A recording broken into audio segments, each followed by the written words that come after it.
From Hollywood, it's time now for Johnny Dollar. I have your party in Hartford, Connecticut now, Mr. Dollar. Oh, thanks. Just a moment, please. Hello, McCracken, Universal Adjustment Bureau. Hi, Pat. Johnny, are you still in La Jolla? Didn't you get my telegram? Sure did. And I'm getting ready to leave for South Bend right now. In the company of a beautiful, charming, lovely... Now, look, son, your vacation is over. Charming, lovely girl named Vonnie Lamar. Okay. Now, will you... What? That's right. Thomas Rene Lamar's daughter. Does she know her father has died? Telegram for her arrived at the same time I received yours. You didn't show her my wire. No. She doesn't know yet that you think it might be murder.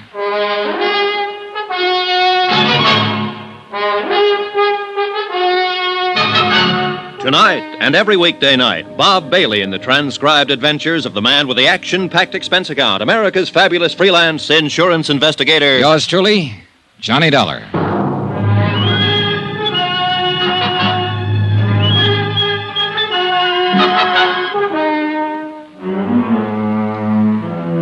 Expense account submitted by Special Investigator Johnny Dollar to the Universal Adjustment Bureau, Hartford, Connecticut. Attention, Mr. Patrick McCracken.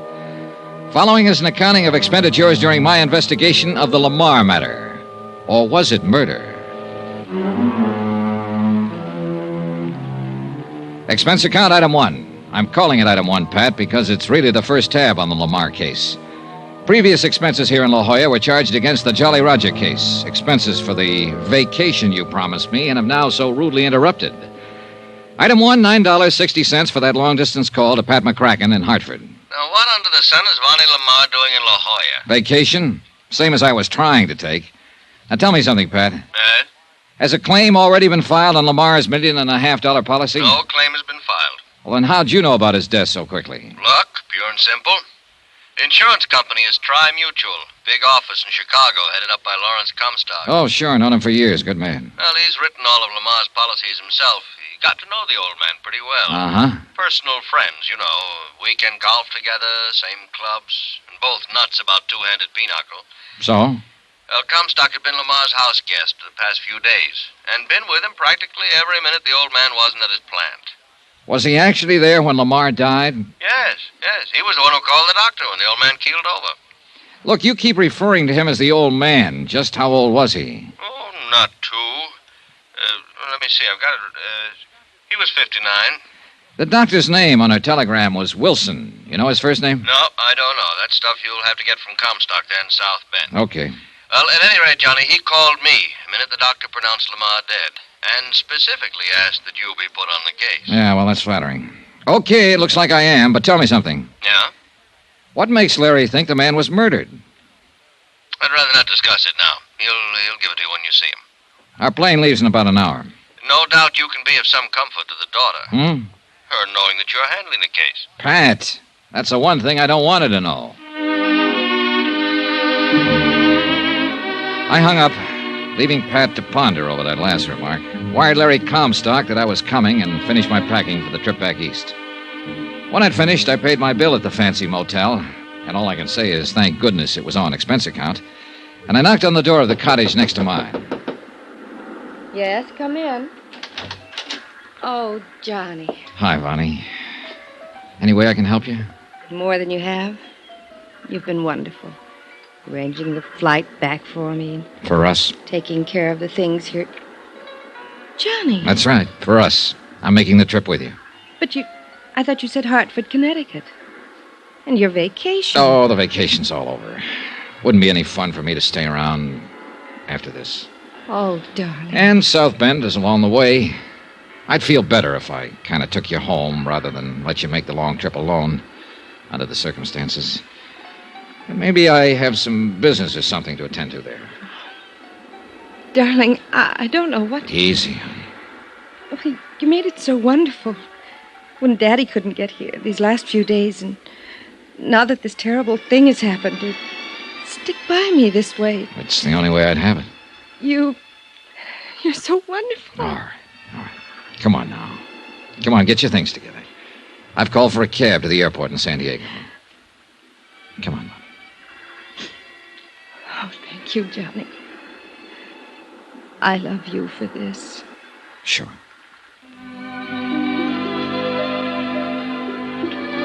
I can't say I exactly relish thoughts of the flight back east, much as I hoped I could be of some small comfort to the girl, much as I genuinely wanted to. Such things can be pretty rough, particularly in this instance. But I am an insurance investigator, and in a matter of this sort, $1.5 million at stake, the possibility of murder, well, it's up to me to suspect everyone, whether I like it or not. Yeah, I sometimes think it's a pretty rotten racket to be in. Johnny. Sleep, honey, sleep. You'll need all of it you can get before you have to face things at home. I wasn't sleeping. I was just thinking. And being so thankful that you're here with me. Honey, I wired ahead for a hotel reservation. What? Yep. I'm going to stay in South Bend a few days. You wonderful, No, I'm going to be honest with you. I also wired a friend of mine, a fellow with whom I do business now and then. So well, anyhow, I'll be there for a few days and maybe more, and as long as I can be of any help to you. It's funny. Hmm? You know, you still haven't told me what you do. Well, don't worry about that now. But I'm curious. Tell me. It'll give us something to talk about. Did you wire anyone at your home about your arrival? Yes, Harrison the butler. Johnny. Well, how about the doctor who telegraphed you? Yes, Dr. Wilson, too. Honey. Wilson. Edward T. Wilson. Now tell me. No, you stop talking and try to get some rest. But all... I'm going back to the lounge in the tail section so that you'll have nothing to do but get some sleep. Then you won't tell me. No, tomorrow. Asleep. Thank you, Johnny. Now I can, maybe. Yeah, rough. Very rough. I felt like a traitor to her. Well, we landed in Chicago at 10 a.m. and took a cab from the airport to the Lamar home on the outskirts of South Bend. I'd never before realized that the big industrial city with all its huge, dirty, sprawling factories had such a wealthy residential section. And the Lamar home on Parody Lane was one of the most impressive of all, set far back in what must have been an acre of well-kept lawn. In addition to Harrison, the butler, we were met at the door by the housekeeper, cook, upstairs and downstairs maids, and a couple of other servants, all of them obviously in deep sorrow over the passing of the master of the house. And may I most humbly, for all of us, express our deepest sympathy in this hour of this... It's all... Thank you, Harrison. Thank you all. I'm going to my room and we'll call you when... Yes, miss? This is Mr. Dollar. Mr. Dollar. He's to be admitted to the house. Any time. I'll be here, Vonnie, as soon as possible. And you know where to reach me. Yes, Johnny. Thank you. And now to get to work, whether I liked it or not. I took the cab to the townhouse, dumped my bags, then back to Chicago in the office of Lawrence Comstock, Tri-Mutual's representative. He was waiting for me. Well, Johnny, you sure walked into something this time. Thick one, Larry? You don't know. You don't know the half of it. The $1.5 million of it. You gave Pat McCracken back in Hartford the idea that Lamar's death might be murder. I think it is. I really think it is, Johnny. Why? Tom Lamar was one of the best friends I ever had. He should have been. Your commission on the insurance he was carrying was enough to set you up for life. Oh, no, Johnny, don't talk like that. Tom was a good friend of mine, quite aside from business. I sold him his very first policy years ago, and he was just a bookkeeper for Atlas Processing Company, earning $70 a week. And when he married Delise... Delise? That's his wife, who died 5 years ago. Oh. That policy was only for $2,500, straight life. So? Well, you know how little my commission was on that. But I liked him. I saw that he had a spark about him, that with the proper kind of encouragement, he could go places. And he did. Yeah, so I understand. I understand that Lamar Metal Products is a really big thing. General Metal Fabricators just bought them out. Oh? Yes, and Tom was getting all ready to retire. Spend the rest of his days having fun, golf, fishing, winters in California, and summers in Minnesota, that sort of thing. And taking care of Vonnie, his adopted daughter. Yeah. Kind of worth taking care of, too. Eh? I know her, Larry.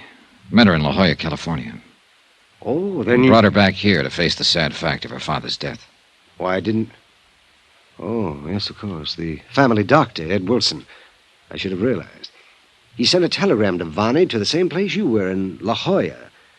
She's a wonderful girl, John. You're telling me. But, Larry, Yes? something you told Pat McCracken back in Hartford has led him to think that possibly Thomas Lamar was murdered. Johnny, in the years I've known Tom Lamar, Yeah? I've not only known him, but I've known his family. Well? And much of his affairs, personal as well as business. Well? His wife, Delise, I would have married her long ago if I'd been able. Oh, get to the point, Larry. Oh, yes, of course. And his daughter, Vonnie. I wish she'd been my daughter, my child. Come on, Larry. Come on, get at She's it. a wonderful girl. You said that. Oh, yes, of course. Well, there were things in her past, Vonnie's past, that even her mother and later her father didn't know about. But I did. For heaven's sake, man, get to the point. You too? Yes, me too. Yeah, me. The confirmed bachelor. Take him or leave him. Have fun. Forget him. Make a big... Come on, Larry. Listen, Johnny. Now listen carefully. Dr. E.T. Wilson, Ed Wilson, an old friend of mine as well as Tom. Yes? It was Ed who made the last insurance examination 4 months ago. Thomas Rene Lamar was in better health than you are. After all, he was only 59, and he'd lived a careful life, taking good care of himself. Well, go on. We were sure of his physical condition, sure of it. That's why I let him add to his already large policy. Larry, you've told Pat McCracken, and you've admitted to me that you think Thomas Lamar was murdered. Yes, John. Because of one man. Who? The one man who shared his confidences, business and personal. Yeah? Who was closer to him than even Ed Wilson or me. Well, who? One man who alone could be sure of benefiting by Tom Lamar's death. Oh, look, Larry, that bush you're beating around is getting bigger and bigger. It's so simple, John. So discouragingly simple. All right, Larry, all right. Take it any way you like. I'm here for 2 reasons. Because I'm assigned to this case, and because of Vonnie. Yes, I know. Now, who is it you suspect? The man Vonnie is really in love with. Oh. I'm sorry, Johnny.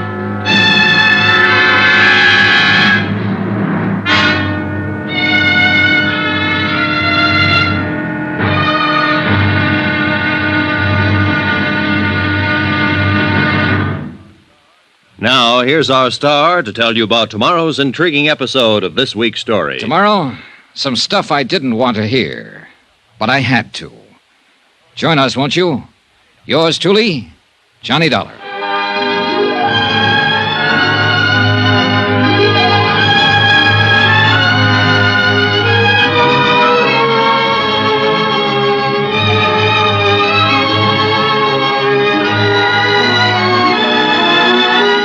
Yours truly, Johnny Dollar, starring Bob Bailey, is transcribed in Hollywood. It is produced and directed by Jack Johnstone, who also wrote tonight's story. Be sure to join us tomorrow night, same time and station, for the next exciting episode of Yours truly, Johnny Dollar. Roy Rowan speaking.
From Hollywood, it's time now for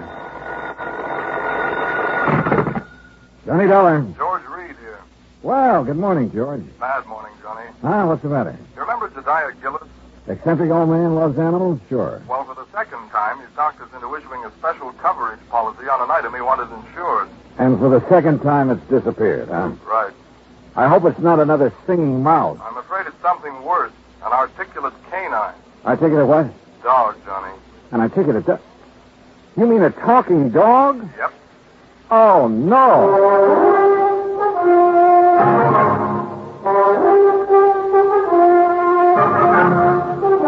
Bob Bailey in the exciting adventures of a man with the action-packed expense account.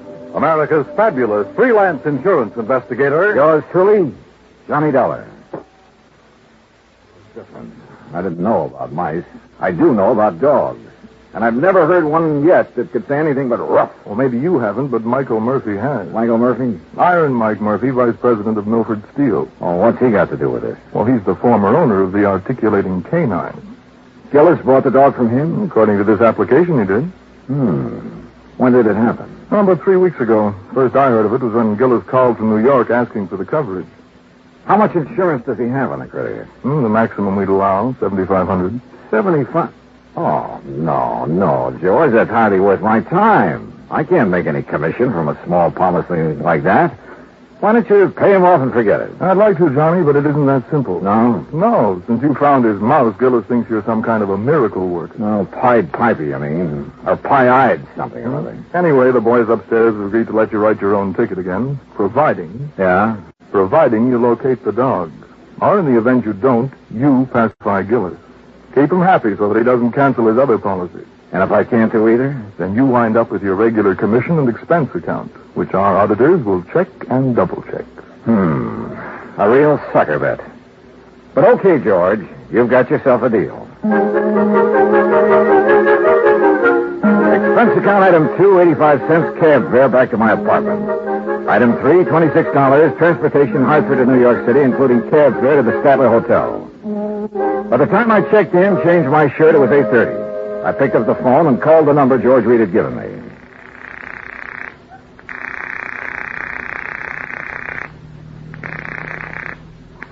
Hello? May I speak to Mr. Gillis, please? Johnny Dollar. Dad told me you were coming. Well, hi. Hi, is that all? I guess this is Marion. Yeah, I know. I had a hunch your father was staying at your place. Do you have my address? Sure have. 514 East 51st Street. Apartment 4C. Oh, yeah. Now you get right over here before everyone leaves. Everyone? Who all's there?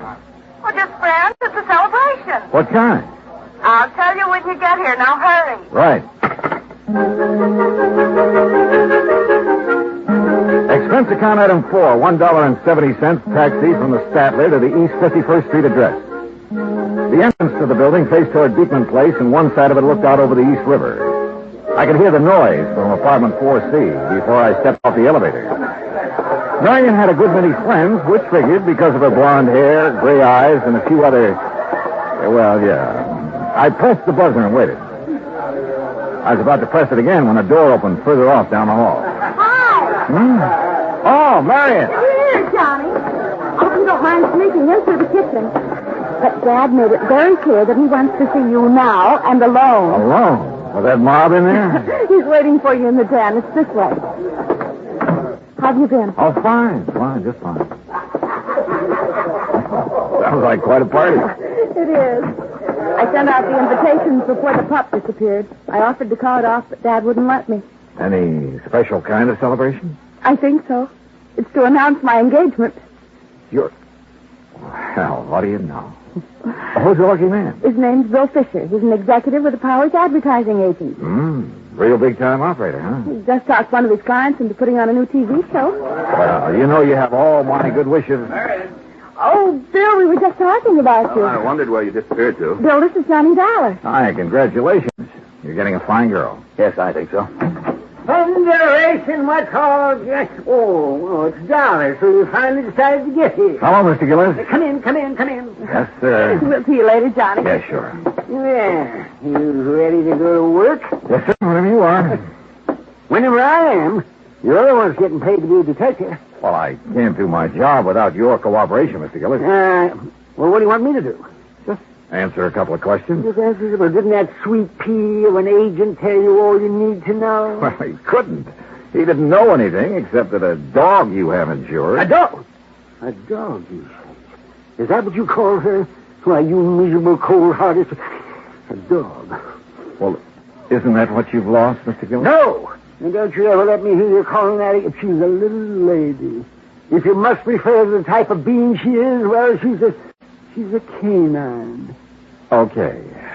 Do you mind telling me under what circumstances the canine disappeared? I wouldn't mind at all. And please call her Ming Toy. Beg your pardon? Ming Toy, that's her name. Ming Toy Murphy. What's the matter, you doll? Are you deaf? No, isn't that kind of an unusual name for a canine? Oh, you think so? Shows how stupid you are. She's a Chinese. Chinese? Yes, a Pekingese. A Pekingese. And being his first owner's name was Murphy, the whole thing, Ming Toy Murphy, just fits her to a T. Yeah. Now, exactly when did you notice Ming Toy was missing? Oh, since we got back from breakfast, you see, I'd left Ming Toy in here, locked up safe and sound, but when we got back, the door was standing open. The front door? No, not to this door. And Ming Toy was gone? Of course she was gone. That's what all this fuss is about. But the front apartment door was closed. It was, and if somebody's come in here and stolen her, they'd have had sense enough to close the front door when they left. You're, for sure somebody did steal her. I don't know what to think. All I know is Ming Toy is missing. Canine animals like her don't grow on trees. Oh, well, you mean because of her, special talent? Well, now you're getting it, my boy, yes. Because she can talk. Oh, now, Mr. Gillis, can you honestly say you heard her speak? Speak, oh, man, old dogskin, speak. But Ming Toy talk. Just like a human being, I suppose. Yeah, I see you don't believe me. Well, you just march yourself over here to this tape recorder. Oh, Mr. Gillis, if she can talk like you say, it's still going to take me a while to kind of get used to this. You and the whole country, providing we get her back. The whole country? TV, boy. What? Television. A new show called The Big Shock. The first one's on tomorrow night. What's the matter? Don't you read the papers? Anyway, they started advertising about 2 weeks ago. Looking for a dog that could say, Happy Hollow Dog Food is yum, yum, yummy. Happy Hollow Dog Food? That's the company sponsoring the show. Go on. They're going to open their show with the animals saying that slogan, you see.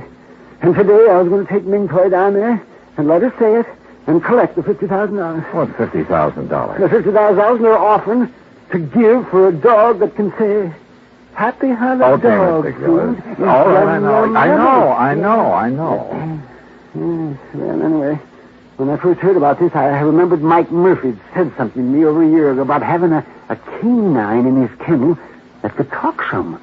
So I went over there 3 weeks ago, and I bought her. Was the ad in the paper at that time? Of course it wasn't. Well, how did you know it was going to be? Marion told me. How did she know? That dressed dummy she's fixing to marry. The advertising agency he works at, they're the ones that taught the Happy Hollow people into putting on that show. Oh, I see. Well, you see, it's about time. I also see that you don't exactly approve of Fisher for a son-in-law. Oh, no, I wouldn't say that. I don't approve. I don't disapprove of me. If she wants to marry a stuffed shirt, that's her business. You know. Let me play this tape recording for you. You're going to hear the sweetest little voice this side of China. Ah, now then, me little pet. You Get see, yourself set and ready we for the made child. this at Mike Murphy. All right, girlie. Now talk to me. Pretty now. Talk pretty. Hello! Hello, everybody! See? She said hello. That's a dog? It's canine. Be quiet. Very good, lad. Now tell me, how are you feeling these fine days?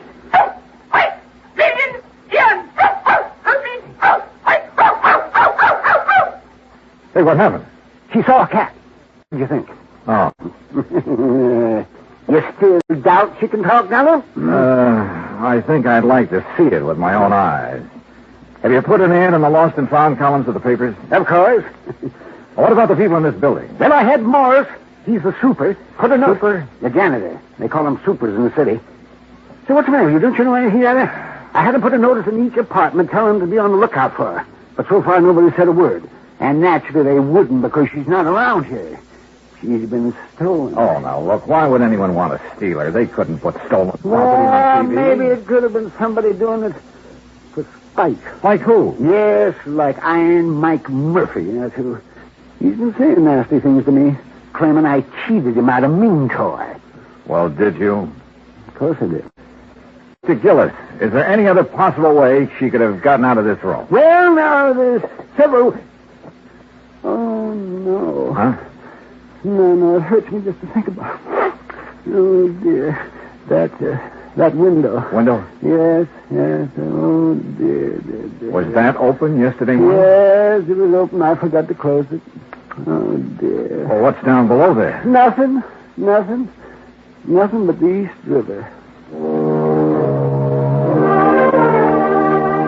I continued questioning him, making sure he'd given me all the facts. Then, after promising to take him along when I visited Iron Mike Murphy, I said goodnight and left. Expense account item 5, $1.70 for a cab back to my hotel. The next morning, I called Murphy and wangled an invitation to his Long Island home. At exactly 9 o'clock, I was in front of the Gillis apartment. Hey, mister. Yeah? You looking for Mr. Gillis? No, Mr. Gillis. You seen him? Sure. When they go out for their breakfast. Oh, yeah, I see. Do you pick up the trash and garbage from the apartments every morning? That's my job, senor. Well, what time do you usually hit this floor? The same time as now, about 9 o'clock. Do the Gillises go out for breakfast every morning at this time? Almost every morning. What about day before yesterday? When the little one disappeared, see, it was the same hour. Uh-huh. Tell me, Morris, do you remember seeing anyone on this floor that morning? No one who did not have a business here. But there was someone? See. Near the Gillis apartment? Where you stand, waiting at the meeting. Well, who was it, you know? Oh, no, I don't know his name. Yeah. He's such a nice gentleman, and he carried what I know was another present for Mr. Gillis. I told him they were out for their breakfast, and he went away. You still haven't told me who it was, Morris. My heavens, senor. Who else would bring Mr. Gillis such a pretty box or such a beautiful gift? Who else but the gentleman she's soon to marry?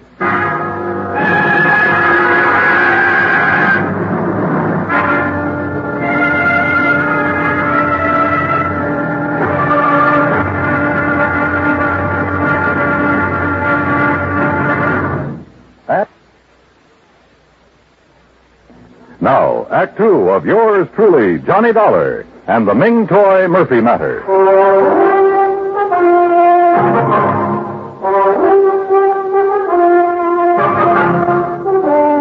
People in love usually keep odd hours, so I wasn't surprised that Morris the janitor had seen Miriam Gillis's fiancé outside the apartment the morning the canine, had disappeared. I thanked Morris for his help, went back downstairs to my cab, where I saw the Gillises walking toward me from First Avenue. Morning, Dollar. Hi, John. Morning. Sorry we're late. Got to gabbing over that second cup of coffee. Better not let your doctor hear you say that. No, Marion, be still. Well, you ready, Dollar? Ready and waiting, Mr. Gillis. And then let's go. I got a few things I can't wait to say to Mr. Iron Mike Murphy. Now remember, Dad, no excitement. I'll remember. Marion. Yes? Are you going to be busy around noon? No, I don't think so far. Just thought we might have lunch together. 21? Anywhere you like. Say 12:30? Perfect. See you then. According to Mr. Gillis, Iron Mike Murphy didn't know that Ming Toy was missing, so it was going to be interesting to see his reactions when we told him. The Murphy home was spread across a couple of acres near Great Neck. The main house was a large two-story brick affair with a tack room, swimming pool, and the kennels behind it. For Iron Mike pursued his hobby of raising Pekingese dogs. We found Murphy at the kennel. Well, Gillis, you lying, thieving devil. You hold your tongue, Mike. What are you doing out here anyway? I came along to help Mr. Dollar. He doesn't know you like I do, so he wouldn't be able to tell when you're lying like I can. I suppose you think that's funny. Dollar, you know what this man did to me? He stole a wonderful little dog right out from under me nose. And you stole her back. Well, what do you mean by that, You man? know what I mean.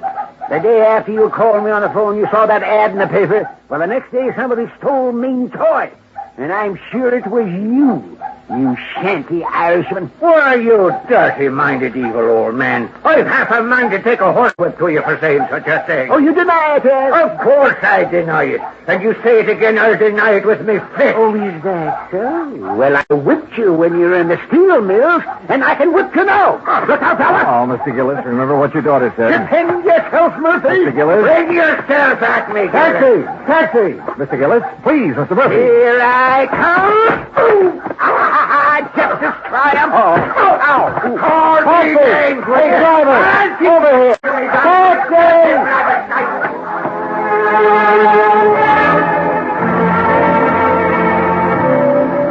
When it was over, Mr. Gillis had a black eye and Murphy a bloody nose.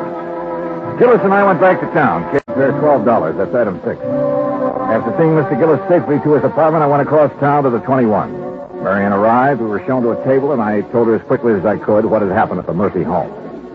Johnny, you know Father isn't supposed to get excited. I know. He knows. And I tried to stop him, but he went... so upset over losing Ming Toy or anything else.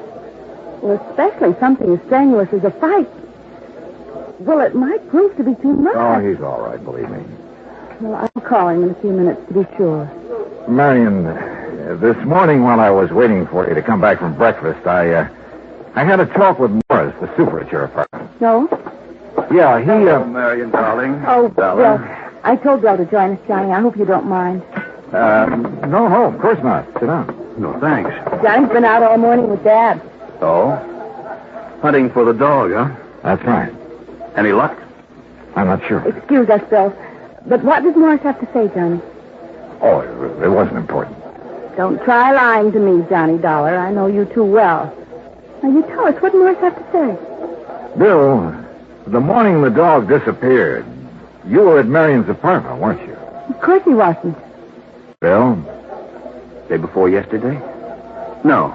You sure? Positive. I was in my office all morning. What time did you get there? You remember? Yes, we've been very busy lately getting the big shock ready for the air. It was about 8:45. Your secretary will swear to that? Naturally. Johnny, what's this all... Excuse me. Where are you going? I'll make a couple of phone calls. Be right back. I called Bill's office, spoke to his secretary, and of course he had lied. Instead of going back to the table, I took a cab to my hotel, made a couple of more phone calls, and waited. About 40 minutes later, Bill Fisher called and asked me to meet him in a bar near Rockefeller Center. You like a drink, Johnny? No, thanks. Not right now. No? I figured you'd be thirsty. You've been such a busy little boy. What do you mean? You know what I mean. Calling my secretary, then calling the Happy Hollow people to find out whose idea it was to advertise offering $50,000 for a talking dog. Oh, I wouldn't be ashamed of having that idea if I were you. It's a good one. Except for one thing. It was meant strictly for the publicity value. Nobody ever heard of a dog that could really talk, so I guaranteed them their $50,000 would be safe.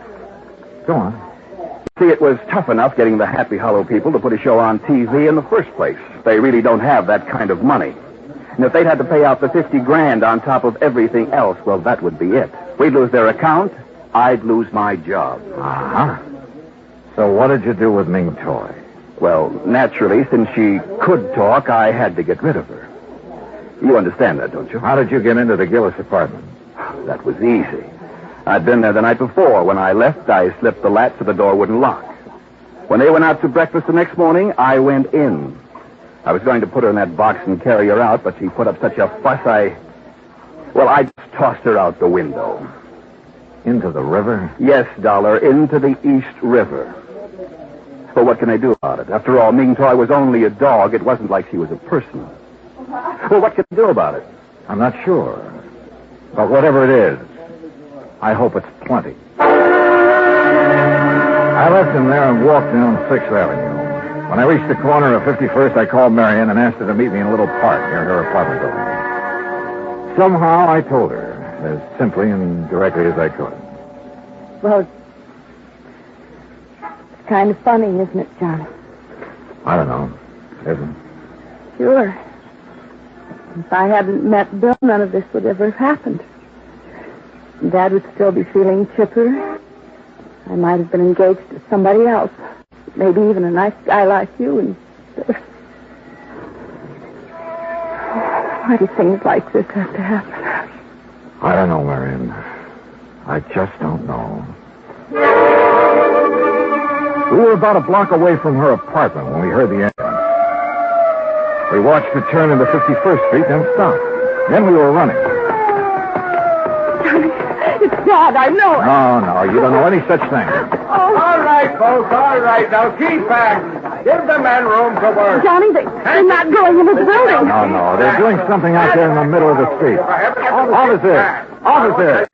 Officer, what's happened? It sounds like a little girl's caught down there under the street. Under the street? Yeah, lady, in the drain pipe that goes down to the river. Are you sure it's a little girl and not a dog? You kidding? Dogs can't talk like that. Like what? Well, it sounds like she's trying to say something about a dog food being yum, yum, yummy. Get your father, Marion. Yes, oh, yes. Excuse me. Hey, come back here.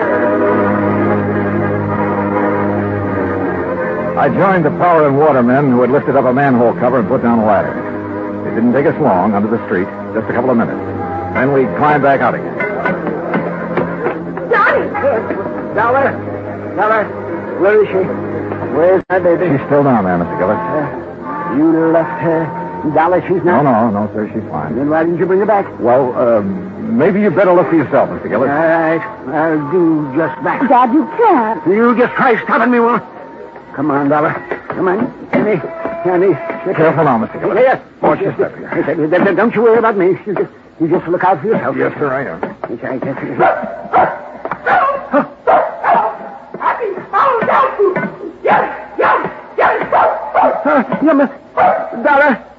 Dollar. Do you hear? She's saying happy Howard dog food. Yes, sir. By George, boy. Here, let me down here. Where is she? Where's my little sweetheart? This way, Mr. Gillis. Hello, you little rascal, you. Yummy. Careful now, Mr. Gillis. She's under this water pipe. This one, I guess. Yes, sir. You'll have to stoop down to see her. What's that meaning sound out? She. Well, I'll be jigs with it. Puppies, Dollar. Yes, sir. 6 of them. Yes, well, that little rascal. Puppies.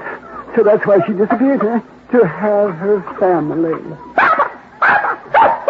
Oh, Dollar. She called me Papa. Papa. Well, you naughty little girl. By golly. Papa. Well, sir, by golly. Well, who'd have thought? I guess Ming Toy did, sir. Yes, he must have. Yes, indeed.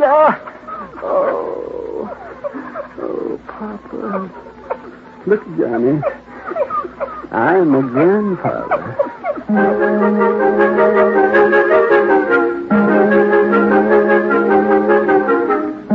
I never did tell Gillis exactly how Ming Toy had been helped out of the apartment. All he knew was that Marion, for reasons of her own, had called off her engagement to Bill.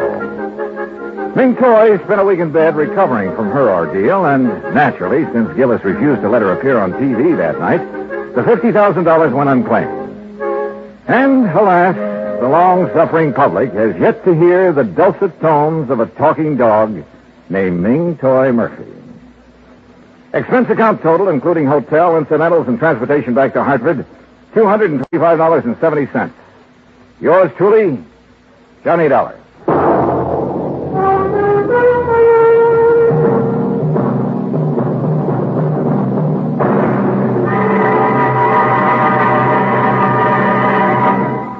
Now, here is our star to tell you about next week's story. Next week, a vessel that was lost at sea suddenly turns up, thanks to the true love of my gay young life.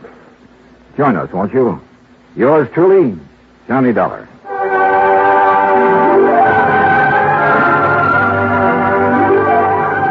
Yours truly, Johnny Dollar, starring Bob Bailey, originates in Hollywood.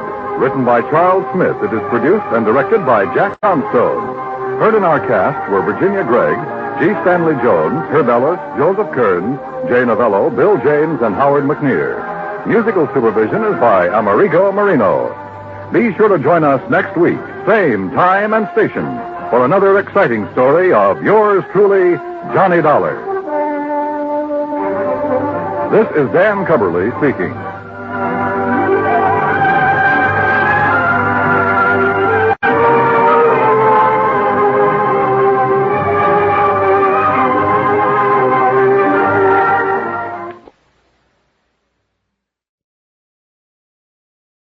From Hollywood, it's time now for Edmund O'Brien as Johnny Dollar. Mr. Dollar, this is Miss Ramey, Legal Department, Britannia Casualty and Life. Oh, yeah, Miss Ramey. Thanks for calling back. I just wanted to get something straight. If a murder is executed, does his policy pay off? Well, that's an unusual question. As far as I know, yes, but we've never faced a situation. Well, put on your makeup. It's liable to happen any minute. Edmund O'Brien in another transcribed adventure of the man with the action-packed expense account. America's fabulous freelance insurance investigator. Yours truly, Johnny Dollar. Expense account submitted by Special Investigator Johnny Dollar to Britannia Casualty and Life, Hartford, Connecticut. The following is an accounting of expenditures during my investigation of Stuart Palmer, the man who wrote himself to death. Expense account, item 1, $123.42, air and miscellaneous travel expenses from Hartford to Chicago and the Cook County Jail. Well, you can make up your own mind about him, Dollar. He's like all those writers. If he isn't guilty, he's crazy.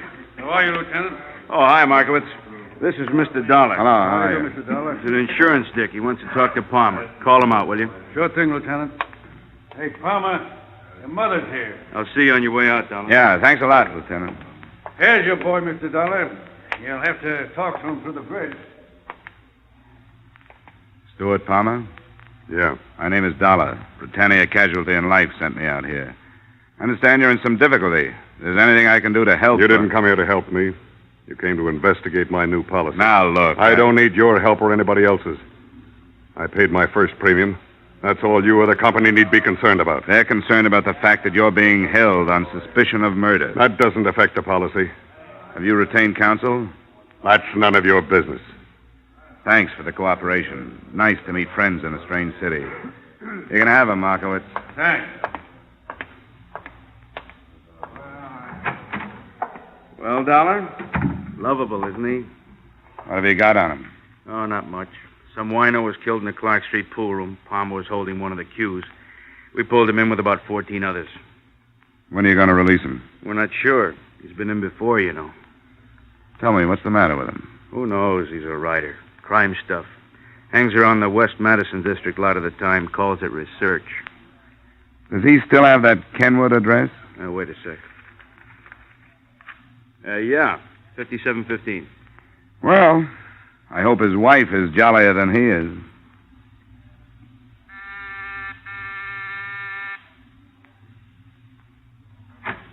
Oh, Mr. Martin, Oh, I'm sorry. I thought you were somebody else. I am. My name is Dollar. I'm an insurance investigator. Well, I'm sorry. We have all the insurance we can use. I said investigator. I want to talk to you about your husband. Oh, come in. Why do you do this to him? I know why. It's like he says. You're all after him. You don't like him because he's a genius. You don't understand him. You'll never understand him. Now, wait a minute. You can try all you want to. As Stewart says, when one human being does something better than another human being, that's when they attack him. Well, go ahead. Look, Mrs. Palmer, I'm on your side. I'm not the police. Oh. Now, why don't you sit down? I'll explain the whole thing to you. Come on. That's better. Now, your husband took out a $100,000 life insurance policy last week. Well, there's certainly nothing wrong with that. Mrs. Palmer, please. This week, your husband is arrested on suspicion of murder. There, now you see? You don't know anything about him, and already you're accusing him of the most awful I thing. am not accusing him of anything, Mrs. Palmer. I'm just trying to help. I talked with your husband a little while ago. He wasn't very cooperative. I'd hoped you would be. Well, you put him in jail, and then you expect him to be cooperative. Does he have a lawyer? Yes, of course, Mr. Martin. That's who I thought you were. Well, how does Mr. Martin feel about this? But he's been very nice.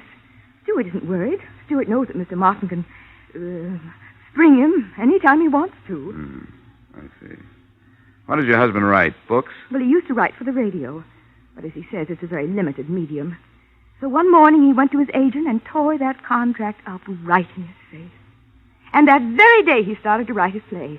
140 pages. Uh-huh. With real people in every scene. He took every one of them from life. Is the play about crime? How did you know that? Well, I met your husband doing a little research in jail. Well, they put him in jail because they don't understand. As he says, they don't put a doctor to bed in a hospital because he's doing research on a dangerous disease. People don't know good from evil. That's what's wrong. They're afraid of the truth, and that's what Stewart writes. He practically lives with his subjects. Criminals? Yes, he studies them. Nobody can write believably about something unless they're familiar with it. That's the sacrifice he makes. You don't get to see much of him, do you? Well, his work is infinitely more important than I am. But as soon as his play is produced, we're going away together. Atlantic City or Bermuda. The manuscript has been in New York for 6 months now, so it shouldn't be long before he hears.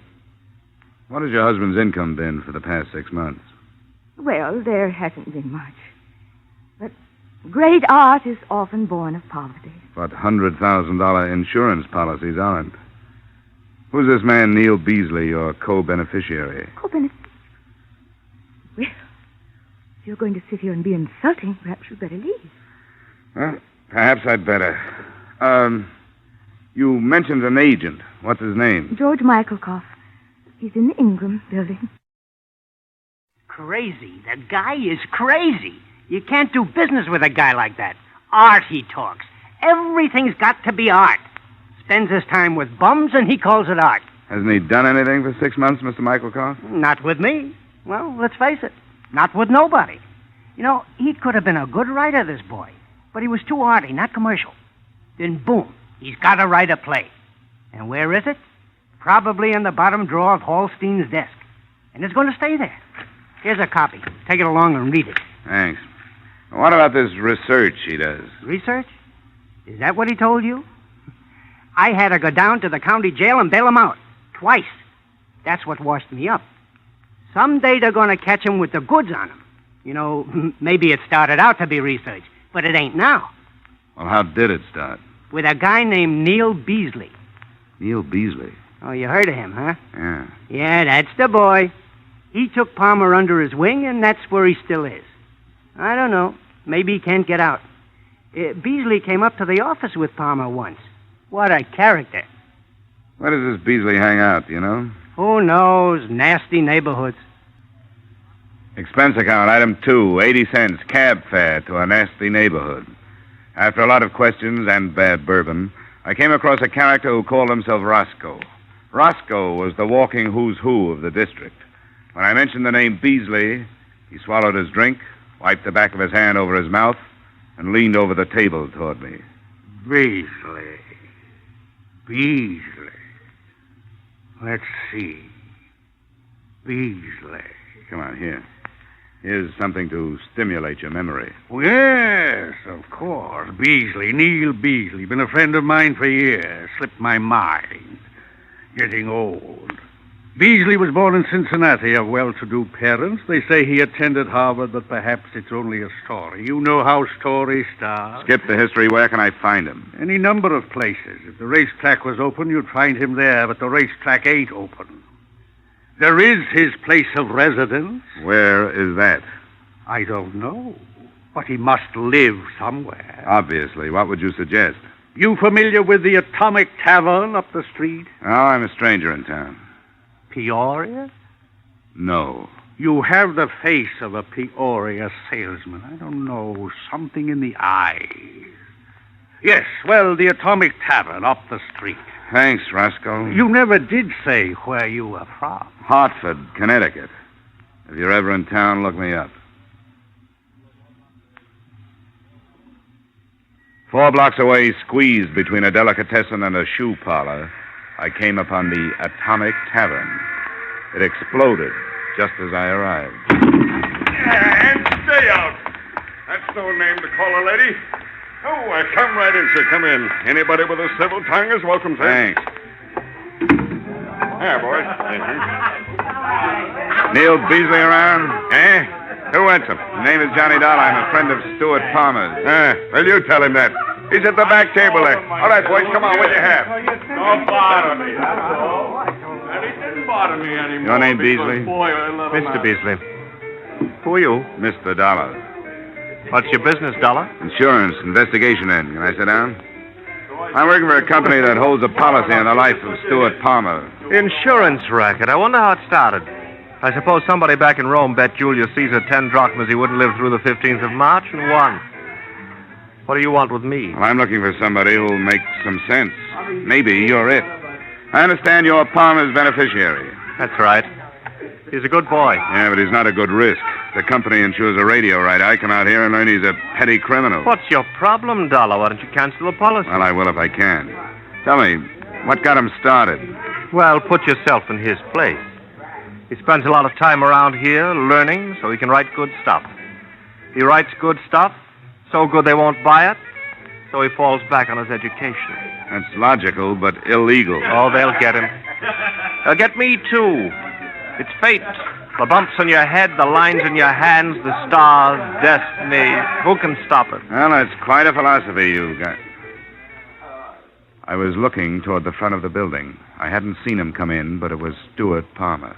He was standing at the elbow of the bar, obviously looking for his friend. When he spotted me, he started for the door. Oh, sit down, Dollar. That's my arm, Beasley. Sit down and leave him alone. The cops released him. Just leave him alone. Let go, Beasley. Hey, you guys, watch the furniture. Lay off, will you? Look what you're doing. By the time I got outside, he was half a block away, heading west. I knocked over several West Madison Street characters, and then it suddenly occurred to me that the only reason I was chasing him was because he was running away from me. I was 50 feet behind him when he rounded a Walgreens drugstore on the corner.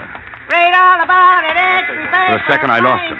Then I saw him. He wasn't running. He was turned toward me. Palmer! Don't! The crowd! I bent over the newsboy just long enough to see that he was dead. And I started after Palmer again. There was no mistake about it. He wanted that policy, and he'd kill to keep it. In just a moment, we will return to the second act of Yours Truly, Johnny Dollar. But first, the screen sophisticated, caustic Mr. Belvedere, alias Clifton Webb, will swap quips with Bing Crosby on the Groner CBS show this Wednesday night. CBS cordially invites you to hear this great show that promises some of the best laughs of the season when it comes your way on most of these same CBS stations this Wednesday night. Mildred Bailey, the rocking chair lady of popular song, also will be on hand as guest star. So remember, be listening when Clifton Webb, Mildred Bailey, and Bing Crosby get together tomorrow night.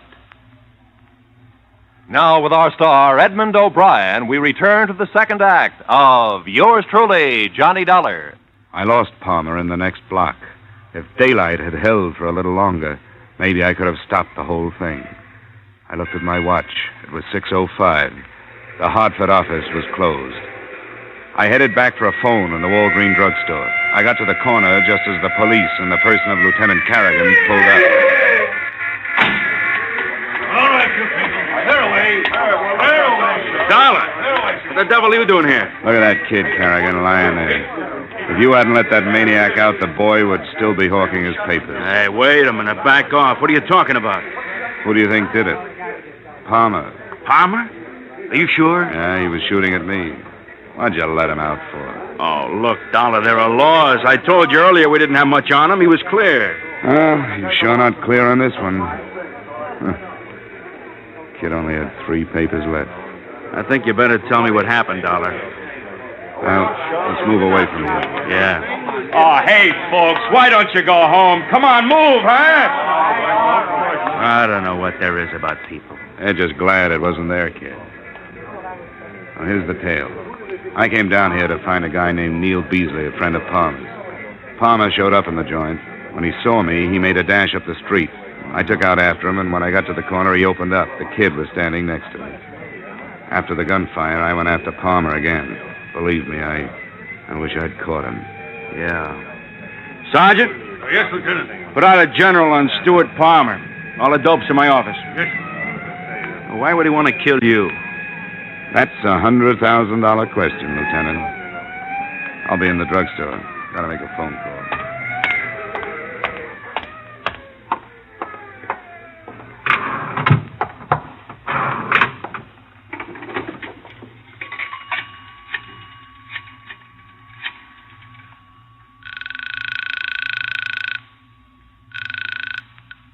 Hello? Mr. Sandel? Yes? Sorry to bother you at home. I'm on the Palmer case out of your Hartford office. Oh, yes. Mr. Dollar, isn't it? That's right. How are you making out? Well, things couldn't be worse. Your only move is to cancel the policy, sir. How soon can you do that? On good grounds. Well, I couldn't get word from the East until tomorrow afternoon at the earliest. Well, if you can't do it tonight, just forget the whole thing. Well, I don't understand. Well, the police have put out a general alarm for the policyholder, dead or alive. And the odds are on the bad side. All right, Dollar. I'll do what I can. I'll get on the phone to Hartford as soon as I hang up. Good. I won't keep you waiting. Bye. Expense account item 4. $1.80 cab fare back to Mrs. Palmer's apartment. On the way, I suppose I should have been worried about the $100,000 worth of policy. But that didn't seem to bother me. There was the newsboy who never knew what hit him. And there was Palmer's wife. I was going to have to tell her about it. But I knew even before I got to the apartment that she'd never believe me. I don't believe you. Of course you don't. And you don't want to. You don't want to believe anything bad about him. You want to just go on complimenting yourself on being married to the greatest man on earth. But you're way wrong. Where is he? I don't know. And you can't make me believe you. Why would he kill anybody? Well, my guess is that he's doing it for you. Oh, that's a terrible thing to say. He wouldn't do anything wrong, even for me. He took out an insurance policy that he couldn't afford. Why do you think he did that? I don't know. I never understood about business. Well, he sure got you. Some people have collie dogs, and he's got you. He comes home, pats you on the head, so you'll look up at him and tell him how wonderful he is. You know why? Because nobody else will. You just don't understand. You just don't understand at all. How long has it been since he treated you like a woman? Bought you things like candy, flowers. When was the last time he spent an evening with you? Why are you saying these things? Well, I'm trying to tell you that he failed, both as a writer and as a husband. Don't you see? He's trying to make it up to you. He wants the police to kill him so you'll collect the insurance. That's a lie. Where is he, Marion? Oh.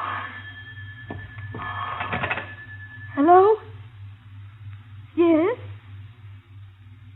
No, he's here now. Why do you say that? No. Stuart, where are you? He hung up.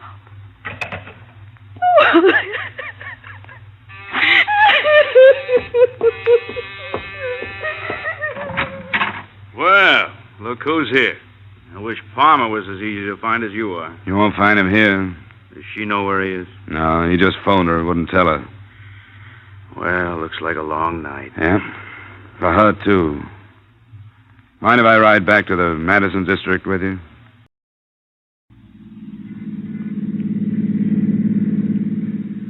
That's quite a theory, Dollar. What happens to a guy to get him in a mess like this? I don't know. Burned too many bridges, I guess. Made a stand with his agent. Told everybody he'd show him he was right. Now he can't do it. Oh, people. I don't know. Maybe I've been in homicide too long. I used to think a lot about things like this. You know, wonder about what started these characters, what got them to the place where I'd have to go after them. No more. Their problems aren't mine. All I worry about now is how to get them without getting anybody else hurt. You've got a nice, simple job, Lieutenant Carrigan. Yeah. I was thinking of that. You want him alive? The insurance company does. I hope it works out for you. I can't take any chances. We always try to save him for a trial. But if you're right about this one, he'll come out with a gun. Those are the kind we have to stop. You know, this could turn into a very unpleasant situation. The lieutenant was kind enough to drop me at the Atomic Tavern. The place was empty.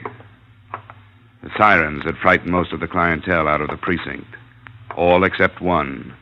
He sat in the same position, at the same table, with what looked like the same glass of beer. Hello, Beasley. Mr. Beasley. I was expecting you. Sit down. Thanks. How is the insurance business? Well, sometimes we sell too much. You know where Palmer is? Surely, I always know where Palmer is. He tells me things he wouldn't tell anyone else. You may not care, Mr. Beasley, but you just made yourself an accessory to insurance fraud. Not unless I tell the police where he is. And then your company is out the $100,000. And you're in 10. I'll tell you the truth. I don't want that money. I don't want a penny of that money. Looked good at first. He wanted to give his wife a break, offered me $10,000 to help him out. How did you help him out?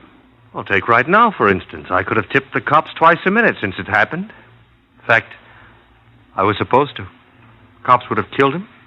Wife and I would have collected our money. But I can't do it. Isn't it a little late for Boy Scouting? No. No, not if you could talk him out of it. Where is he? No cops. No cops. Just as soon as I finish my beer. We walked down Halstead with the red streetcars rumbling by and the fruit trucks and the chicken wagons. I didn't notice the name of the street we turned west on, but a block and a half later, we stopped, 2 doors away from a basement barber shop. Well, that's where he is. You're crazy to go in there. Are you staying out here? No, I'm going in. But I'm crazy, too. Really? That's why you should never listen to a guy like me. Farmer's got nothing to lose. How much do they pay you for getting killed? Come on, if you're going, let's go. Okay.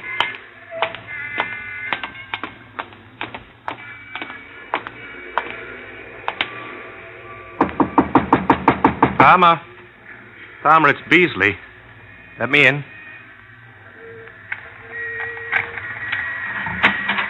Good work, Neil. Bring him in quick. You've got a good line, Beasley. Mr. Beasley. So good, I believe it myself.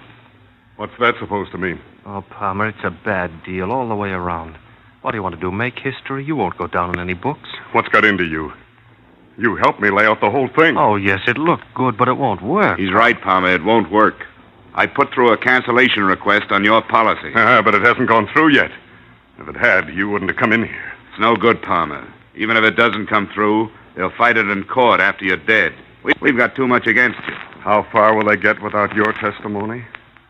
You aren't going to be around to give it. Well, that's no good either. If you kill me, that'll clinch it. Oh, come on, use your head, Palmer. You've got a chance. The newsboy is only a second-degree rap. There was no premeditation. You're trying awful hard to save that company of yours $100,000. Listen, there isn't a commission big enough to make me come here. All right, then why did you come? I don't know. Maybe because way back in my mind I thought to myself, I can get to this guy. Maybe it was your wife that made me come. I just saw her, Palmer. You know, you aren't doing her any favors by getting yourself killed. She loves you too much. You can't buy a thing like that off with $100,000. They're coming.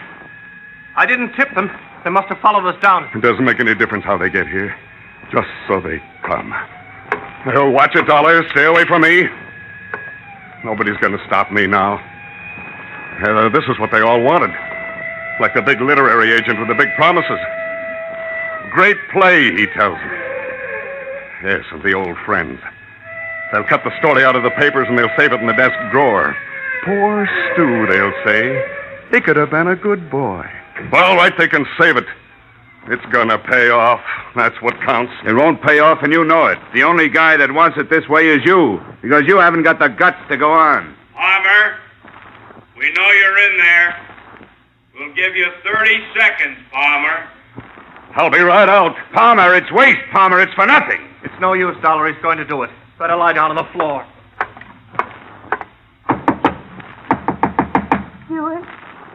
Stuart, are you in there? Marion, get away from here. I want to talk to you, Stuart. Open the door. Oh. Come on in here. Marion, what are you doing here? Come with the lieutenant. Don't do it, Stuart. I don't want money that way. Wait a minute. Did they make you come in here? No, I wanted to go. Don't do it, Stuart. Please. Goodbye, Marion. Stuart, don't go. Stuart, come back. Let go of me. Stuart! Get down on the floor. No! Come on, No, get down. no. There's nothing you can do. Stop, Palmer! Stop!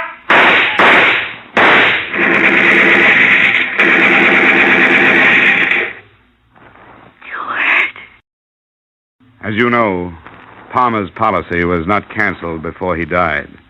But I'm sure that with a staff of legal geniuses employed by the Britannia Company, you'll come out all right. A soft judge gave Beasley 60 days for attempted insurance fraud. And that was it. Expense account item 6, same as item 1, transportation Chicago to Hartford. Expense account total, $635.24. Oh, almost forgot. Item 7, 35 cents, tip to Western Union boy. Telegram from Marion Palmer. Contents? Thought you'd like to know. Stewart's play accepted for production on Broadway. Yours truly, Johnny Dollar. Yours truly, Johnny Dollar, stars Edmund O'Brien in the title role and is written by Gil Dowd and David Ellis, with music composed and conducted by Leith Stevens. Edmund O'Brien can currently be seen in the Harry M. Popkin United Artists production, D.O.A. Featured in tonight's cast were Lorene Tuttle, Larry Dobkin, Bill Boucher, Bill Gray, Jack Crucian, and Herb Butterfield. Yours truly, Johnny Dollar, is produced and directed by Jaime Del Valle.